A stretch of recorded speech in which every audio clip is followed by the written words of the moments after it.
কষ্ট বলে কোনো কিছু হয় না বন্ধু। যে কোনো জিনিসকে যদি অভ্যাসে পরিণত করে নিতে পারো তবেই জীবন সুন্দর হয়।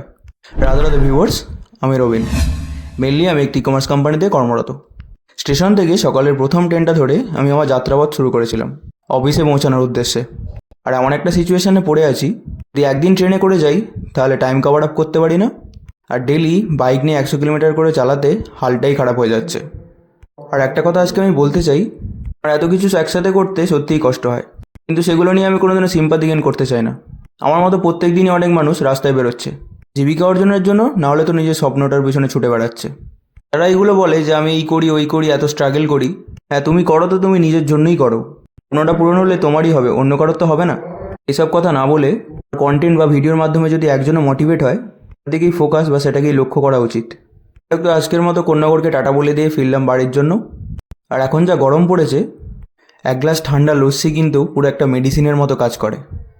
একটু লস্যির গ্লাসটা শেষ করে একটা বাস ধরে আমি রওনা দিলাম বাড়ি ফেরার জন্য। তোমরা প্রত্যেকে খুব ভালো থেকো, আর প্লিজ আমি ফলো করো। হরে কৃষ্ণা।